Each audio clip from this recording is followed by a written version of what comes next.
Morning, guys. I said I'm having my cup of coffee. It's hard to beat the cup of tea, but it's also really hard to beat the cup of coffee. I said last week that I would make a couple of videos explaining the stories, books and movies that inspired me to write this book, Once Upon a Time in Hell's Kitchen. Last week I talked about State of Grace, and I mentioned driving onto the set of State of Grace, and the director, when I posted the video, then the director, Phil Joannou, reached out to say he remembered me driving onto the set in the van. So that was amazing, after 35 years, to have that story confirmed. And also something I didn't mention about that, the guy who wrote State of Grace, Dennis McIntyre, who was a playwright, actually died before the movie was released. He was alive while they were shooting, and then Dennis died of cancer before in 1990, before the movie was actually released, which was tragic, because it would have been his biggest, as a writer, it would have been his biggest credit and success. He has written other plays, and his work still continues to resonate, and I think there's other versions of his plays still in production. But the other book that came out at that time, and I guess McIntyre and TJ had been writing about this story in around the same time, late 80s, because the Westies were indicted roughly 86, 87. So the story was very much in the press. McIntyre wrote his version, and TJ was also simultaneously working on the Westies, which, if you have not read it and are interested in this time, this is the book. This is the book. This is the go-to book. TJ English, went in there and did the research that's involved in this book, the court cases, the details, the journalistic sort of excavation that TJ did has been unequaled. There is no other book about the Westies that is so detailed in its telling of the facts. This is the Bible of that time. And I hear my boy, he must have banged his toe down there.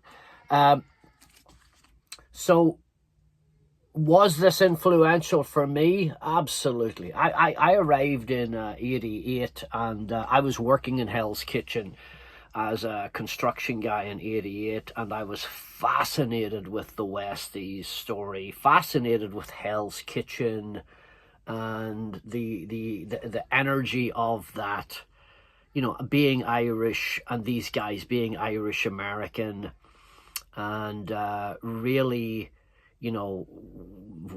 wanting to understand. For me as a writer, what I wanted to do was understand, and this is the thing that sort of set my story apart, was I wanted to bring what Mario Puzo did with The Godfather that was different than anything that had been done with the Italian gangster life before, was he brought you into the homes. He gave you a sense of the community. He literally brings you into the kitchen. He brings you into the kitchen. He shows you how sauce is made. And so what happens is, in a fictional novel, you really sort of become attached and to the characters, and having the emotional attachment to the characters, then get to understand and feel what it must have been like. And I'm not saying that to denigrate this book. This is not a fictional book. This is the actual journalistic account.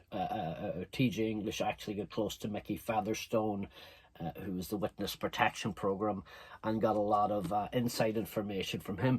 There's obviously been a lot of stuff has been released since then.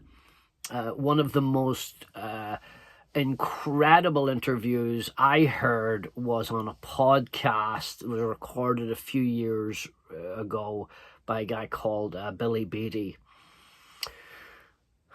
And I modeled my character Blackie in Once Upon a Time in Hell's Kitchen on Billy Beatty and Sammy Gravano, Sammy the Bull. His vernacular, how he speaks, is very much modeled on Sammy the Bull Gravano. If you're watching this, Sammy, don't come for me. Don't come for me. Join the queue of people who are going to come for me. But anyway, this is just a video to say thank you to T.J. English. One of the great moments as a writer I had was after I published Orangutan. I met T.J. English at a reading, and I went up to him and I said, I just want to let you know I'm a huge fan. The Westies has been so influential for me.